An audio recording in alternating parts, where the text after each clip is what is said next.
Welcome to the Scary Darkroom. Hey guys, tonight we step inside a place that should feel safe, a place filled with laughter, classrooms, and the sound of ringing bells. But behind its brick walls, in long hallways and empty stairwells, darkness can wait patiently. A school lockdown is supposed to protect you, but sometimes the real horror is already inside. Before we get deep into the story, take a moment to like and subscribe to the video.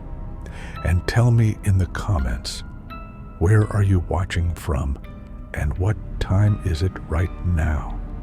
It was late fall when a small town high school experienced a lockdown that would never be forgotten. The sky outside was gray and heavy with clouds, and the first bell had only just finished echoing when the announcement came. The intercom crackled with a sharp hiss, and then the Principal S voice spoke in a tone that didn't sound normal at all. Low, trembling, with a pause between every word. "Teachers, lock your doors. This is not a drill." At first, students thought it was just another practice. They laughed nervously, pulled out their phones, and whispered jokes. But the teachers didn't smile. One by one, doors slammed shut, blinds were pulled down, and lights went off until the entire building was cloaked in a strange, heavy silence. The kind of silence that makes you notice every single breath. Inside one classroom, a group of juniors crouched against the wall, pressed into the shadows. They could hear the teacher's hand shaking as she slid the lock into place, a metallic click that felt too thin, too fragile to keep them safe. Then came the footsteps, heavy, slow, and uneven. They echoed through the hall. At first, it sounded like one person, but then, faintly, it seemed like two sets, one dragging slightly behind the other. Students held their breath. The footsteps stopped right outside their door.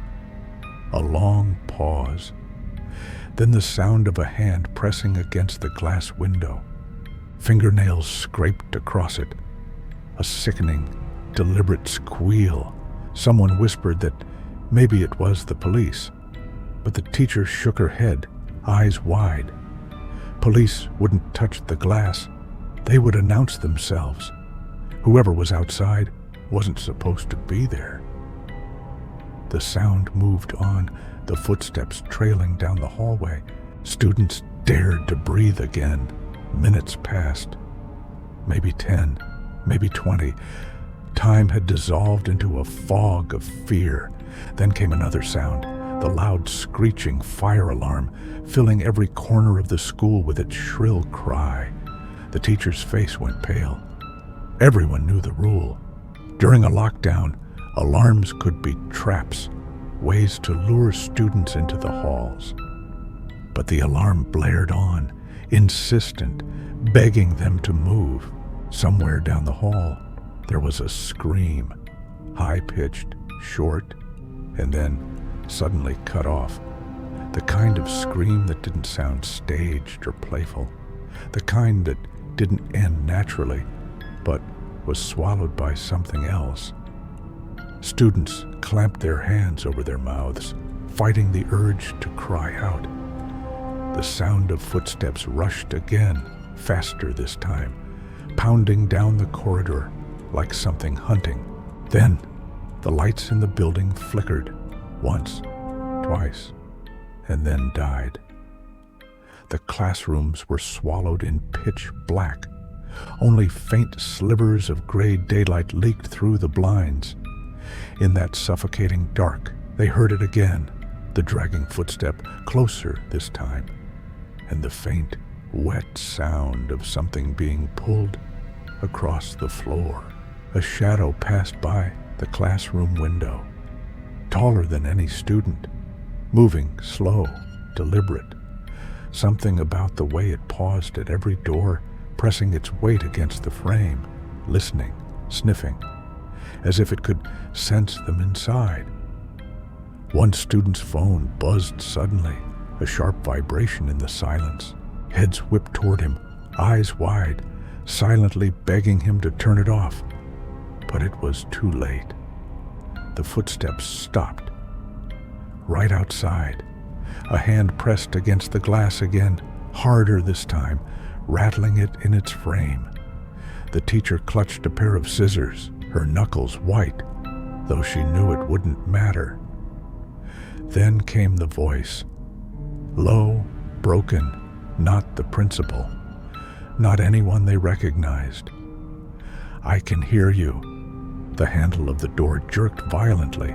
Once, twice, over and over. The metal screamed with every pull, but the lock held, for now. Then, as suddenly as it started, it stopped. Silence again. They waited, long, suffocating minutes. Then, the intercom clicked on once more. The principal's voice, frantic and rushed. "Police are on site. Stay hidden. Do not..." His words cut off into static, then a sound that chilled them more than anything else. The hollow thud of the microphone hitting the ground. Somewhere above them, the faint creak of footsteps on the ceiling tiles, moving slowly, crawling. The sound stretched across the classroom, directly overhead. Dust rained down. Students stared at the ceiling, frozen in terror. One tile shifted, moved. Something was pressing against it from above. And then, silence. Nothing more. The noise stopped, and hours seemed to drag by until finally the sound of police officers echoed through the halls. Heavy boots, loud commands, banging on doors. "This is the police. Stay where you are." Relief poured through the classroom like light. When the door opened, they saw officers in full gear, weapons raised, eyes scanning every corner. Students poured out, shaking and pale, clinging to each other. But as they moved toward the exit, one student glanced back down the hall. At the far end, just beyond the reach of the officers' flashlights, a tall figure stood perfectly still, watching, its head tilted slightly, as if curious. In the chaos, no one else noticed. The student blinked, and when they looked again, the hallway was empty. The police never explained what happened that day. They said there was no intruder, no evidence of forced entry, nothing caught on the security cameras, which, strangely, had gone dark for nearly 2 hours during the lockdown. The scream, the dragging sounds, the voice, none of it was officially acknowledged. But the students who were there still remember. Some refused to set foot in that school again, and others say that late at night, if you walk past the building, you can still see a shadow standing in the windows of the darkened hallways, waiting. If this story chilled you, don't forget to subscribe to the Scary Darkroom for more terrifying tales.